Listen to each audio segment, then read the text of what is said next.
오늘 본문의 말씀을 가지고 살아계신 주 내가 요동치 아니하리로다 라고 하는 제목으로 우리 말씀을 살펴보도록 하겠습니다. 성경을 보면은 하나님이 어떠한 분이신가 알 수가 있는데, 하나님은 일을 하시는데 예언을 하시고 이를 성취하시는 하나님이신 것을 우리는 성경을 통해서 알 수가 있습니다. 하나님 그냥 일을 성취하실 수가 있으시는데, 하나님께서는 꼭 먼저 예언하세요. 내가 이렇게 하리라, 내가 이렇게 할 것이니라 라고 먼저 약속하시고 말씀하시고 예언하신 다음에 그것을 하나님의 때에 성취하신다, 그 말인 것입니다. 왜 그렇게 하실까요? 먼저는 하나님의 영광을 나타내 주시기 위해서, 그것과 아울러 우리에게 믿음을 주시기 위해서다. 하나님이 말씀하신 것이 이루어질까? 이러한 상황에서 안 이루어질 것 같은데? 라고 이렇게 우리는 상황만 보고 형편만 봤었을 때는 그렇게 의심할 수 있는데, 정말 하나님이 예언하신 대로 일이 이루어지는 것을 우리가 체험하게 되었을 때 정말 하나님 살아계십니다. 하나님께 영광 올려드리게 되는 것이요. 하나님은 말씀하시는 것을 반드시 이루시는 전능하시고 신실하신 분이시군요. 우리 하나님 앞에 영광 올려드리면서 우리의 믿음이 더 강화된다는 것입니다. 하나님 살아계시오. 하나님 말씀하신 것은 반드시 이루시오. 하나님이 약속하신 것은 반드시 성취될 거야. 이렇게 하나님께서 예언하시고 그것을 성취하심으로 말미암아 하나님의 영광이 드러나며 무엇보다도 우리에게는 신앙의 유익이 되니 하나님께서는 예언하시고 성취하신다. 하나님께서 많은 것들을 예언하시면서 성취하셨지만 가장 큰 일은 무엇입니까? 그것은 우리 주 예수 그리스도께서 이 땅에 오셔서 십자가에 죽으실 것이고, 그렇지만 거기에 그치지 아니하시고 다시 살아나실 것이다. 이것을 구약 성경은 가장 비중 있게 예언하시는 것이요. 다 살펴볼 수 없지만 제가 고난주간을 앞두고 2주에 걸쳐서 이사야서 53장 말씀 살펴본 대로 대표적인 것이 우리 주님께서, 그리스도께서 고난당하실 것을 이사야서 53장에 쭉 예언해 주고 있지 않습니까? 하나님께서 이사야 선지자를 감화감동시키셔서 앞일을 내다보면서 700년 후에 있어질 일에 대해서 예언하신 것이에요. 우리의 전한 것을 누가 믿었느냐? 메시아가 오실 것이다. 고난받는 여호와의 종이 오실 것인데, 그런 고난을 받을 것인데, 그의 고난은 우리를 위함이다. 그가 찔림은 우리의 허물을 인하며 그가 상함은 우리의 죄악을 인함이라. 그가 징계를 받음으로 우리가 평화를 누리고 그가 채찍에 맞음으로 우리가 나음을 입었도다. 우리는 다 양 같아서 그릇 행하여 각기 제 길로 갔거늘 여호와께서는 우리 무리의 죄악을 그 여호와의 종에게 담당시키실 것이니라. 이 말이 무슨 말인가 몰랐는데 예수 그리스도께서 오셔서 그 예언의 말씀 그대로 다 이루셔서 우리가 속건 제물이 되셔서 여호와의 뜻을 성취하심으로 말미암아 우리의 구속을 이루셨다. 하나님께서 그렇게 예수 그리스도께서 십자가에 죽으실 것을 예언하시고, 또 부활에 대해서는 어디 예언되어 있나요? 가장 대표적인 구절이 오늘 본문의 말씀, 이 시편 16편 우리 10절 말씀이, 우리 베드로 사도도, 사도 바울도 사도행전 2장에서 13장에서 이 말씀을 인용하면서 우리 주님이 그 하나님 약속하신 대로 성경대로 부활하지 아니하셨는가? 다윗이 선지자가 되었어. 다윗은 왕만 된 것이 아니라 선지자가 되었어. 앞으로 자기의 그 후손을 통해서 오실 그분을 바라보면서 부활을 예언하였는데, 그것은 곧 그리스도의 부활이니라. 베드로나 사도 바울도 다 그렇게 말씀했습니다. 이는 다윗이 예언한 것입니다. 내 영혼을 음부에 버리지 아니하시며 주의 거룩한 자로 썩지 않게 하실 것임이니이다. 바울은 이러한 시편 16편에서 그것을 예언했지만, 하나님의 말씀을 감동을 받아서 그것을 했지만, 그것은 먼저는 우리 그리스도를 통한 그리스도의 예언을 예언한 것이고, 그것을 통한 자기의 부활을 바라본 것이냐. 이러한 것이 이제 성경에 많이 기록되어 있는 것입니다. 그래서 어떻게 됐습니까? 정말 우리 주님께서 시편 2편도 너는 내 아들이라. 여러분, 너는 내 아들이라고 하는 사건이 무엇이라고 말씀해주고 있습니까? 로마서 1장 4절에 하나님께서 그를 부활시킴으로 말미암아 너는 내 아들이다라는 것을 확증하셨다. 예수 그리스도는 하나님이 보내신 아들이었다라는 것을 예수 그리스도의 부활만큼 확증시켜 준 것이 어디겠는가. 시편 2편에 너는 내 아들이라 오늘날 내가 너를 낳았도다. 내가 이제 철장 권세를 가지고 모든 그 열방을 너에게 유업으로 줄 것이고 너가 다스리게 될 것이고, 이것은 뭘 말하고 있습니까? 오실 예수 그리스도께서 부활하심으로 말미암아 하늘과 땅의 모든 권세를 가지고 다스릴 것이다라고 하는 부활을 예언한 말씀이다. 우리가 다 여기서 설명드릴 수가 없어요. 이렇게 예수 그리스도께서 부활하실 것이다 라는 것을 하나님께서는 미리미리 말씀하시고 예언하셨다가 정말 우리 주님께서 죽으신 지 사흘 만에 부활하셨습니다. 살아나셨습니다.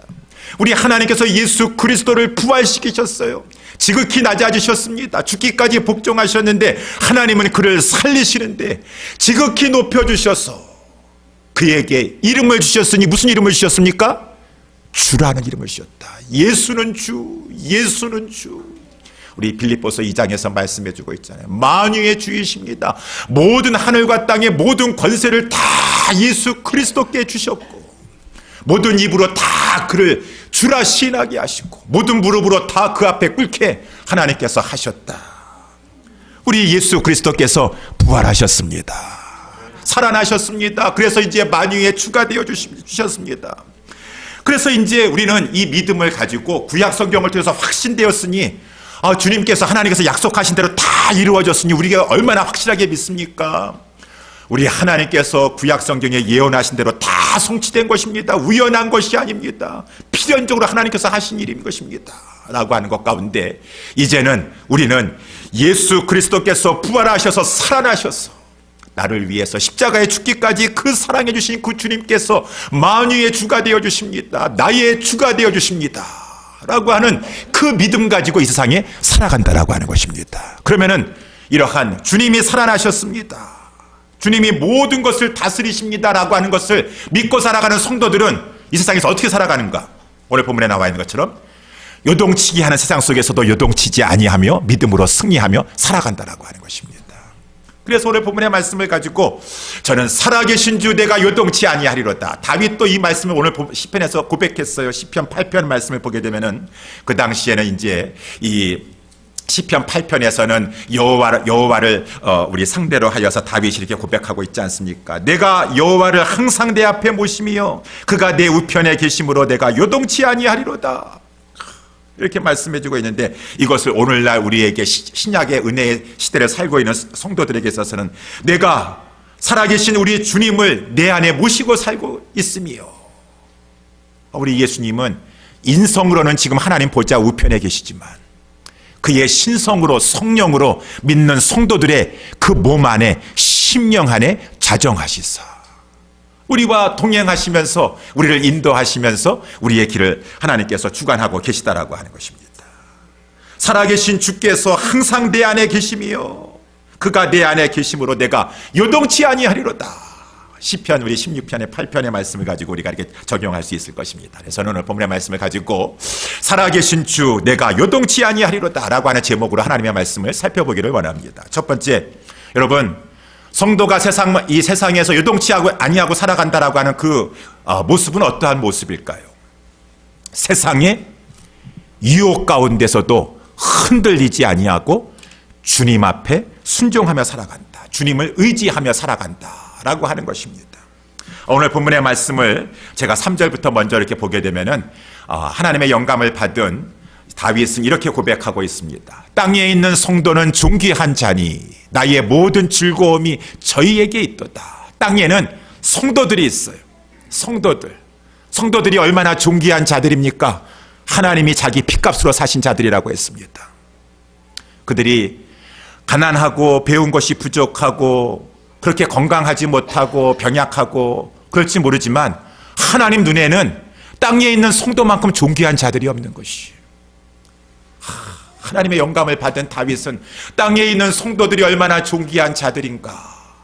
나도 이 세상 살아가는 동안에 저 의인들처럼 땅에 있는 성도들처럼 저들과 함께하면서 나의 즐거움은 저들에게 있도다. 저들과 함께하도다 라고 이렇게 고백하고 있는데, 땅에는 이렇게 성도들이 있어요.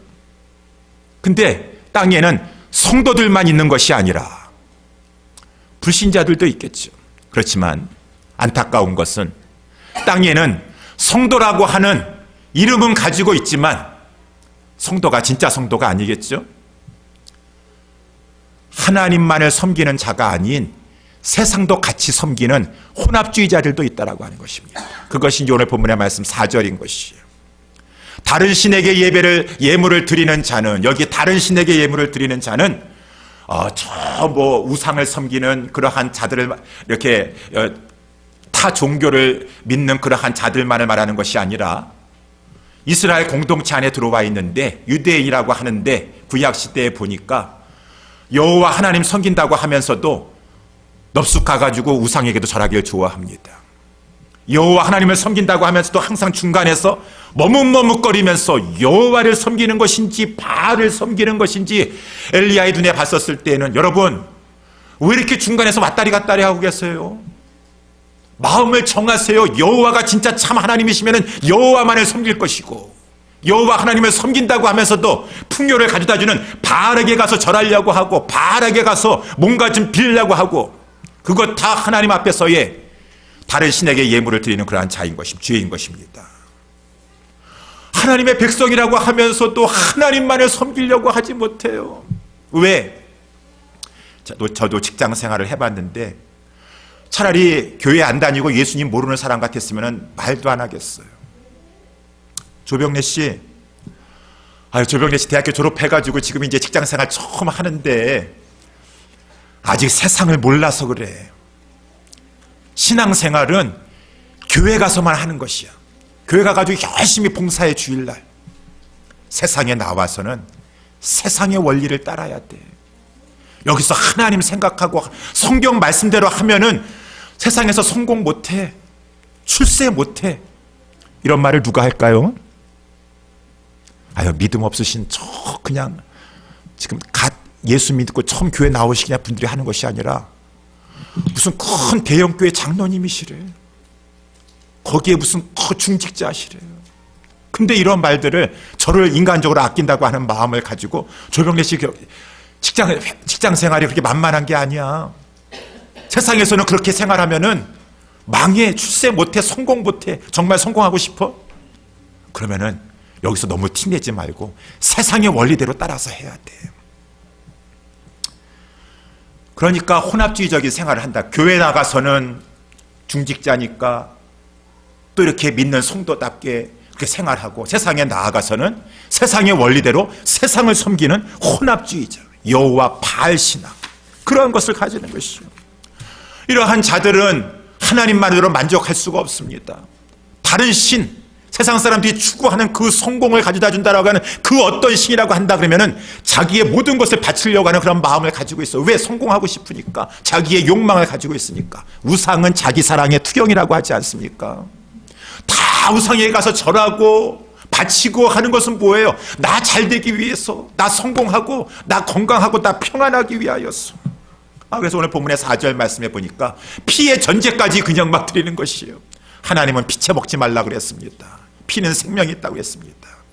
피의 전제까지 드리는데, 이것이 구체적으로 어떤 것인지 잘 모르겠지만은 이스라엘 백성들, 하나님을 안다고 하는 그 백성들이요, 나중에는 이 모압 사람들이 섬기는 이 몰록이라고 하는 신이 있어. 이런 신상을 가지고 있는 신상이 있어. 여기에는 이 불이 나옵니다. 신상 크게 세워놓고서는 여기에다가 올라가가지고, 계단 타고 올라가가지고 자기 자녀까지 그 손에다가 받치면 자녀가 굴러 떨어져가지고 그 불에 태워서 그 몰래 신에게 바치는 것이에요.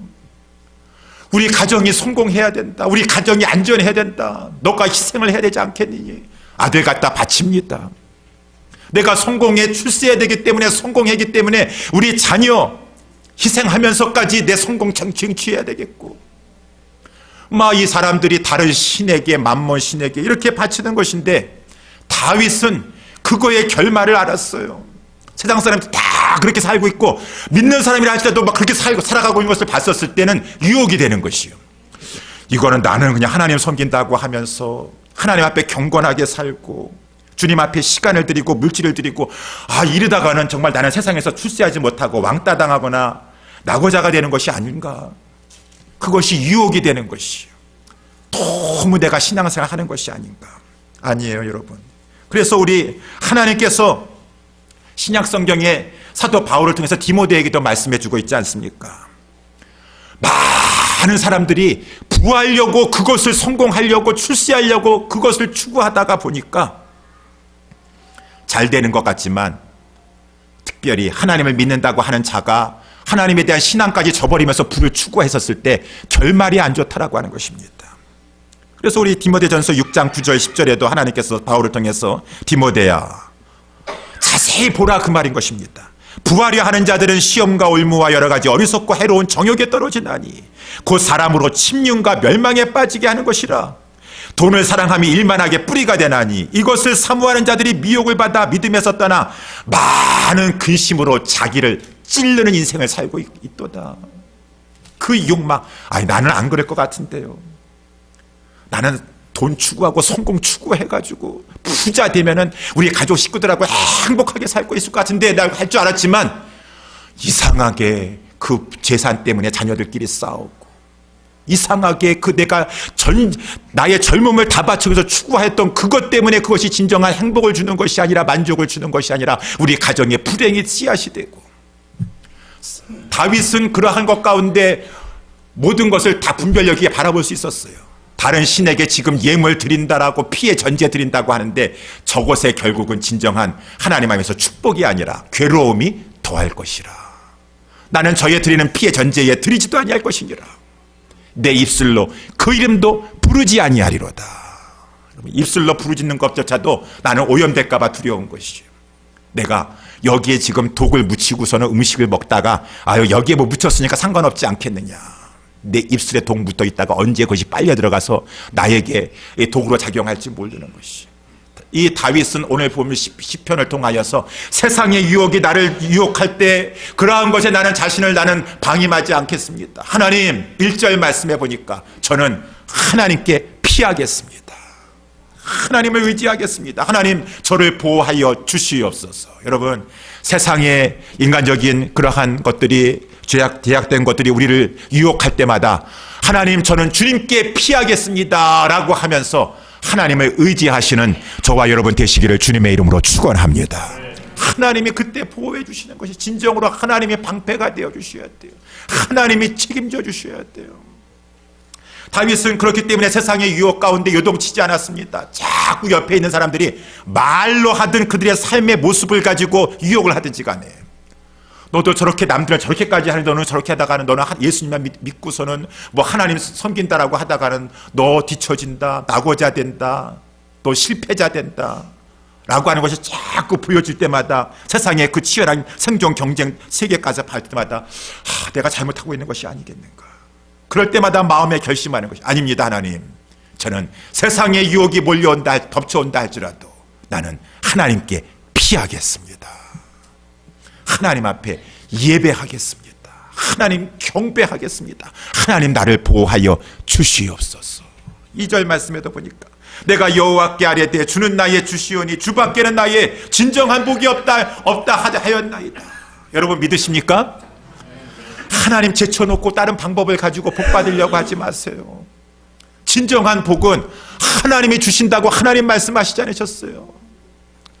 하나님이 진정으로 도와주셔야지 내가 집을 짓는다 할지라도 그 집이 진정한 나의 복이 되는 집이 될 것이고, 하나님이 성을 지켜주시지 아니하면은 그 아무리 파수꾼의 경성함을 가지고 내가 시스템을 돌린다 할지라도 그 모든 경성함이 허사가 될 것이니라. 하나님 앞에서의 내가 바른 하나님 앞에 의지하여 하나님께 피함으로 말미암아 얻는 복만이 진정한 복입니다. 저는 주님밖에 없습니다.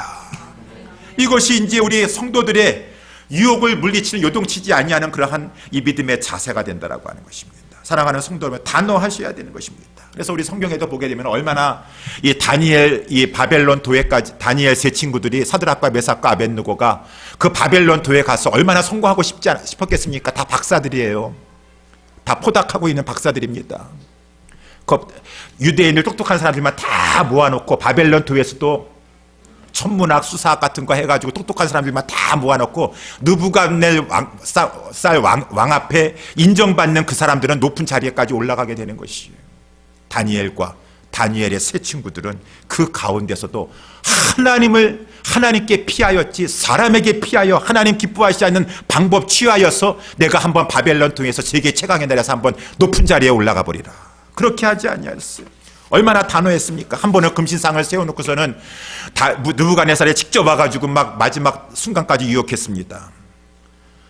다니엘의 세 친구들아, 이제라도 금신상에게 절하면 너희들에게 좋을 것이니라. 내가 다 너희들 장래 보장해 줄 것이니라. 그렇지만 너희가 만일 절하지 않으면 즉시 너희를 극렬히 타는 풀무 가운데 던져 넣을 것이니 능히 너희를 내 손에서 건져낼 자 어느 신이 있겠느냐 라고 하면은 나 같으면 어떻게 할 것인가? 머리가 복잡해질 것인가?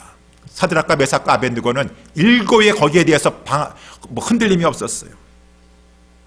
느부갓네살이요, 우리가 이 일에 대해서 왕께 대답할 필요조차 없습니다.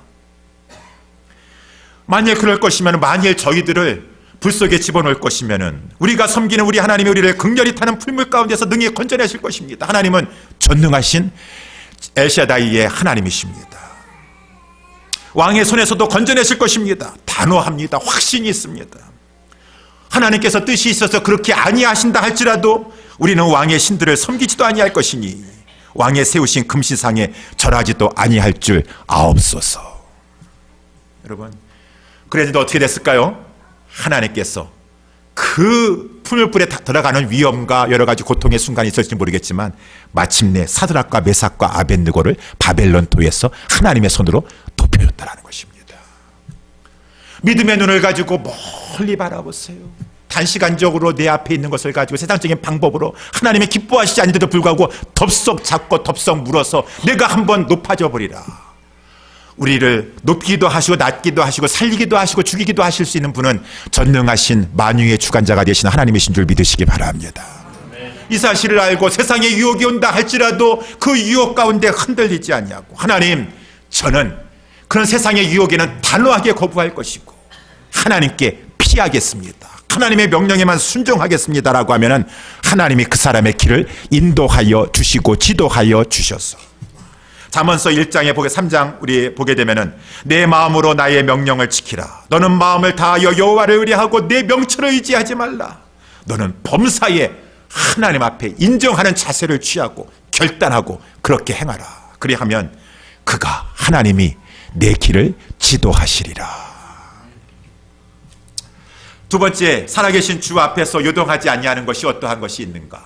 첫 번째는 세상의 유혹 가운데서도 요동치지 아니하고 우리 하나님께만 의지하는 것이다라고 했습니다. 두 번째는 요동치지 않는 자의 모습은 하나님 한 분만으로 만족하는 것이다. 오늘 본문의 5절 말씀에 보니까 다윗이 이렇게 고백하고 있습니다. 여호와는 나의 산업과 나의 잔의 소득이시니, 여호와가 나에게 주신 이 재물이, 여호와께서 나에게 주신 이 큰 빌딩이 나의 산업이요 나의 하나님 주신 소득 아니겠습니까? 라고 말하지 않고 여호와 자체가, 여호와 우리 하나님 그분 자신이, 저에게 있어서는 하나님 자신이 산업이십니다. 나의 잔의 소득이십니다. 라고 하나님 한 분만으로 만족하는 것이, 하나님 한 분만으로 만족하시. 여러분, 그것이 정말 요동치지 아니하는 비결이 되는 것이요. 우리 이번 4월 달에 우리 예수사랑교회 달력에 보니까 성구 말씀이 내게 능력 주시는 자 안에서 내가 모든 것을 할 수 있나이다 라고 이렇게 그런 말씀이 아니겠습니까? 우리 빌립보서에 나와 있는 그 말씀 2장 13절인가요? 우리 4장 13절 그 말씀이 나와 있는데, 사도 바울이 어떠한 상황에서 그 말씀을 한 것입니까? 하나님, 빌립보 감옥에 있지만 하나님, 저는 하나님 때문에 기뻐합니다. 우리 주님 때문에 기뻐합니다. 그래서 주님이 나에게 여러 가지 상황 가운데 나를 인도하시고 계시는데, 나에게 비천한 상황 가운데서도 하나님께서 허락해 주시고, 또 이렇게 좋은 형편 가운데서도 인도해 주시는데, 하나님, 저는 다 그 모든 것들이 하나님이 저를 합력하여 손을 이루어 주시려고, 저에게 더 유익을 주시려고 인도하시는 그러한 모든 과정인 줄 저는 믿습니다. 제가 부귀에 처할 줄도 알고 제가 비천에 처할 줄도 알아. 모든 일에 배고픔과 풍부함과 궁핍에도 일체의 비결을 배웠으니 내게 능력 주시는 자 안에서 내가 감옥 안에서도 만족하고 내가 저 궁궐 가운데 들어간다 할지라도 거기서도 만족할 것이요. 여호와 한 분만으로 저는 만족합니다. 여호와께서 나의 능력이 되시오니 내게 능력 주시는 자는 어떤 형편 가운데서도 자족하며 감사하겠습니다. 세상에 감당할 수 없는 자입니다. 요동치지 아니하는 자인 것입니다. 그러한 저와 우리 모두가 될 수 있게 되기를 주님의 이름으로 축원합니다. 그렇게 사셔야 돼. 그렇게 사셔야 돼. 그렇게 여호와 하나님 한 분만으로 정말 만족하는 사람은 오늘 본문에 6절에 나와 있는 대로 주께서 내게 줄로 재어진 구역, 아까 5절 마지막에 보게 되면은 하나님께서 나에게 주신 분깃, 또 6절 말씀에 보게 되면은 주께서 나에게 줄로 재어진 구역이 남들이 봤었을 때는 시원찮게 보인다 할지라도 나는 그것이 너무 아름답게 보이는 것이. 왜? 하나님이 주셨으니까. 하나님이 주셨으니까. 하나님, 저는 하나님이 만유의 주제자이신 줄 믿습니다. 저는 하나님 한 분만으로 만족합니다. 주님은 전능자시요, 주님은 주권자이시고 주님은 저를 정말로 사랑하시는 분이십니다. 나에게 이 구역을 주셨습니까? 나에게 이 장소를 주셨습니까? 하나님이 하나님의 뜻 가운데 저에게 가장 좋은 것을 주신 줄 저는 믿습니다. 주께서 내게 줄로 재어진 구역은 가장 아름다운 곳에 있으며, 아까 우리 말씀 3절 말씀에도 나와 있는 것처럼 제가 이 말씀을 보면서 또 다시 한번 깨닫게 되어서 3절 말씀에 보면은 땅에 있는 성도는 존귀한 자니 나의 모든 즐거움이 저희에게 있도다. 저와 같은 목사는 우리 양떼들을 바라보면서 이러한 심령을 가져야 돼요. 하나님께서 줄로 재어진 구역입니다. 하나님의 모든 것이 우리에게는 우연이 없지 않습니까? 하나님께서 저에게 붙여주신 양떼고 하나님께서 저에게 이렇게 귀한 양떼들을 주셨는데 이들은 하나님께서 피로 값주고 사신 귀한 성도들입니다. 땅 위에 있는 존귀한 자들입니다. 나의 모든 즐거움은 저들이 하나님 안에서 정말 하나님을 사랑하고 하나님을 섬기면서 이 신령한 복을 누리는 것이 저의 진정한 즐거움입니다. 목사는 이러한 심령을 가지고 양떼들을 바라봐야 될 것이고, 양떼들은 어떻게 되겠습니까? 유튜브를 바라보니까 이 목사님 영역 있는 것 같고 저 목사님 영역 있는 것 같은데, 하나님께서 나에게 줄로 재어진 선물로 주신 교회의 에베소 4장 말씀에 나와 있는 것처럼 하나님께서 교회에 목사와 교사로 주셨다. 성도를 온전케 함으로 말미암아 저로 교회 일을 봉사하게 하여서 교회를 세우라고 하나님께서 보내주시고 세워주셨다라고 하는데, 우리 목사님 영역 없어. 저 유튜브에 보니까 저렇게 날고 뛰는 목사님들이 있는데 하면서 맨날 양떼가 돼가지고 목사님 비교나 하면서 하는 성도가 복 있는 성도인가요? 하나님께서 줄로 저에게 재어주시고 하나님께서 인도해 주신 목자가 가장 저에게는 귀한 목자인 줄 믿습니다. 그러한 양떼들의 관계가 형성이 되었을 때 목자는 여기 너무 교회가 적고 성도들 빈약하고 더 좋은 교회 어디 있나, 어디 인터넷에 서치해가지고 더 좋은 교회에서 청빙하지 않나, 거기나 한번 알아봐야지. 이런데 내가 여기 있을 그러한 인물이 아니지. 더 큰 데 바라보고 더 좋은 데 바라보고 있고, 양떼들도 목자에게 만족하지 않아가지고 저 목사님 더 영역 있는 것 같아, 저 목사님 같아서 안수기도 받으면 하나님 더 역사하실 것 같고, 만족이 없어요. 감사함이 없어요. 우리의 가운데 우리의 자녀들도 마찬가지고 부모도 마찬가지 아니겠습니까? 이제 앞으로 우리가 계속해서 말씀을 어버이 주일 때, 자녀 주일 때 내 자녀가 부족하다 할지라도 하나님께서 우리 자녀 사랑하여 주셔서 부족한 저에게 우리 귀한 아들과 딸을 저희 가정에게 맡겨주신 줄 믿습니다. 하나님 가장 좋은 선물, 우리 가정에게 하나님께서 선물로 태의 열매로 하늘의 기업으로 저희 가정에게 주셨습니다. 내 자녀를 그 어떤 하버드 대학 가고 예일 대학 가는 그 자녀하고 비교하지 아니하고 가장 하나님이 맡겨주신 존귀한 자녀로 생각하는 것이고, 하나님 우리의 부모가 많이 배우시지 못하셨고 얼굴도 굵고 남들은 금수저 그렇게 하는데 우리 부모는 나에게 흑수저만 주는 그런 부모를 알지라도 하나님이 나에게 세워주신 그러한 부모님이신 줄 믿습니다. 공경할 줄 알고 하나님을 정말로 공경하고 그러면은 하나님이 그 주신 것이 비천해 보인다 할지라도 하나님 주께서 줄로 재어주시고 저에게 맡겨주신 것이니 하나님 저는 만족합니다. 감사합니다. 그렇게 살아가는 것입니다. 그러니까 6절 말씀에 내게 줄로 재어준 구역이 가장 아름다운 곳에 있으며, 여러분 뭐 이것이 꼭 우리 구역 예배의 구역은 아니지만 여러분 구역에 감사하세요. 제가 종종 하는 말이었지만 대학교 다녔을 때 최수울이라고 하는 지금 중국 선교사 유명하신 분이 계세요. 책도 많이 써내시고, 그분은 이렇게 머슴살이 하시면서 뱃사공일 하다가 늦은 나이에 그 중국어과에 들어오셨어요. 중국어 배우시려고, 선교사로 가시려고. 손이 그냥 젊은이들도 그때 30살 한 중반 되셨는데 막 손이 얼마나 고생을 많이 해가지고 막 그 거친 손인지 말도 못해요. 그런데 와가지고 막 중국어를 배우는데 사성이 안 되시는 것이에요. 발음도 수성터리고. 근데 내가 선교사로 가야 됩니다.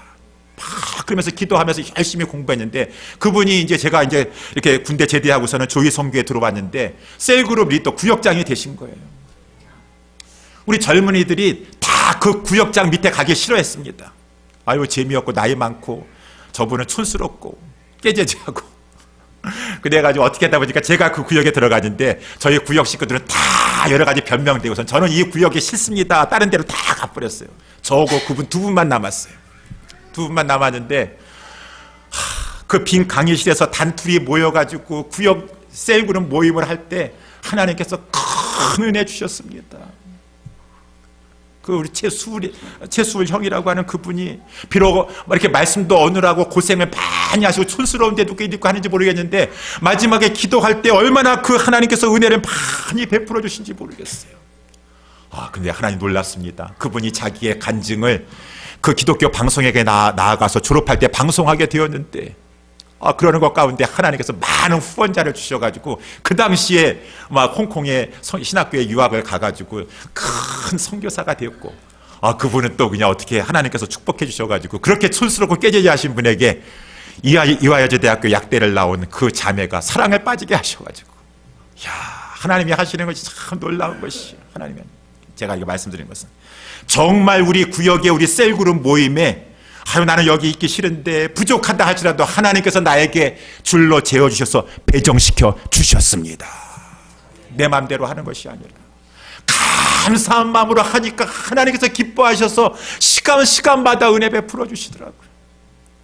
여러분들이, 저와 여러분들이 이러한 심령이 되시기를 주님의 이름으로 축원합니다. 우리의 마음속에서 주님, 나에게 준 이 집이, 나에게 준 이 상황이 여러 가지 힘들고 가난하고 그렇다 할지라도 하나님이 주권자가 되시는데 다 아시는데, 하나님께서 모든 것을 주장하시는데 나는 하나님이 주셨기 때문에 가장 아름다운 것으로 믿겠습니다.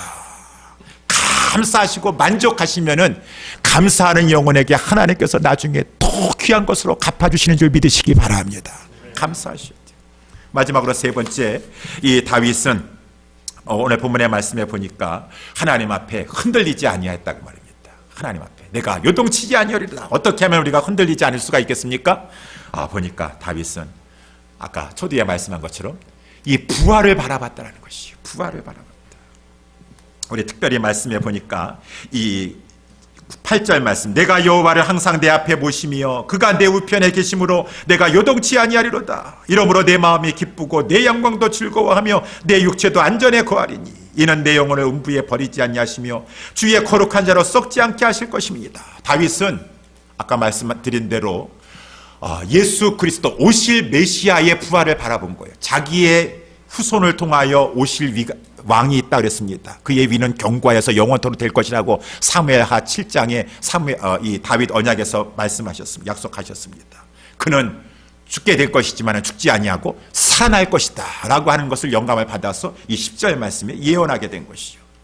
다윗은 그럼 이 오실 메시아가 이제 죽지만 살아나게 될 것이다 라고 하는 것을 앞을 내다보면서도 부활을 믿어가지고 감사하여서 9절 말씀에 그러므로 내 마음이 기쁘고 내 영광도 즐거워하며 내 육체도 안전에 거하리니 나도 부활할 것이니라 라고 이렇게 10절에 또 고백하고 있는 것입니다. 여러분, 다윗은 오실 메시아의 부활을 바라보면서도 이렇게 기뻐하고 즐거워하였는데 우리는 이미 우리 주님께서 이 땅에 오셔서 우리를 위해서 죽으시고 부활하셔서 우리 주님이 부활의 첫 열매가 되셨고 우리도 그 주님과 함께 부활하게 될 것입니다. 오시지 아니하였고 오실 메시아의 그 부활할 것을 그저 바라보면서도 그렇게 기뻐하여서 위기의 상황 가운데 요동치는 상황 가운데서도 기뻐하고 즐거워하였다면 이미 오셔서 우리를 위해서 다 죽으시고 부활하신 주님을 우리가 알고 있으면서도 불구하고 어찌 우리의 모든 상황 가운데 부활하신 주님을 바라보면서 기뻐하고 즐거워하지 않을 수가 있을 것인가. 그래서 우리의 삶 가운데 여러 가지 막 요동치는 상황, 문제가 있다 할지라도 늘 우리는 눈을 열어서 부활의 주님을 바라보세요. 영생하신 그 영생을 주시는 우리 하나님을 바라보세요. 그러면 하나님께서 우리에게 그 세상 가운데서도 뚫고 나아갈 수 있는 힘과 용기와 그 모든 상황에서 이겨 나아갈 수 있는 권능을 허락하여 주실 것입니다. 여러분, 그런 말씀 있지 않습니까? 우리 세뮤엘 모리슨이라고 하는 그 아프리카 선교사님이 있었어요. 25년 동안 선교 사역을 했어요. 그런데 선교사님들도 이제 선교 사역을 다 마치려다 보니까 나이도 들고 병도 얻어가지고 고향으로 돌아오게 되었어요.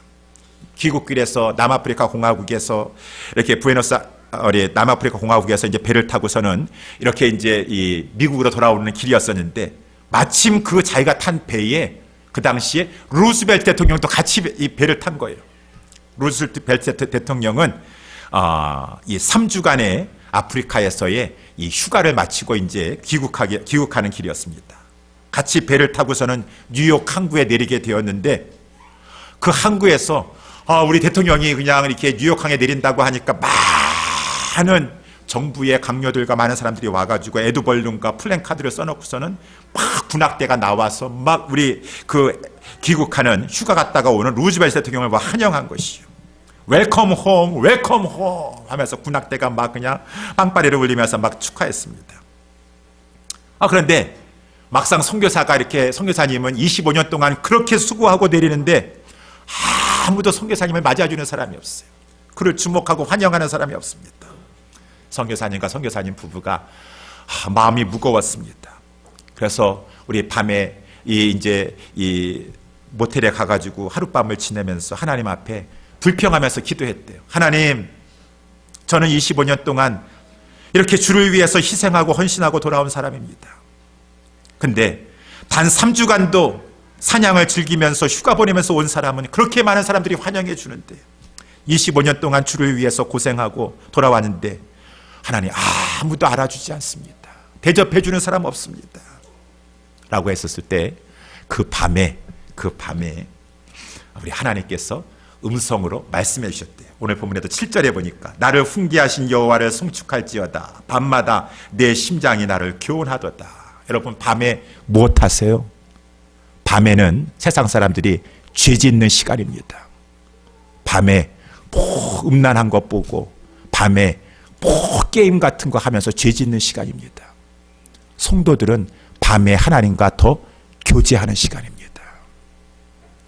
하나님과 기도하고 하나님 말씀 큐티하고 하는 것 가운데 하나님께서 그 성령을 통하여서 그 선교사님에게 훈계하셨어요.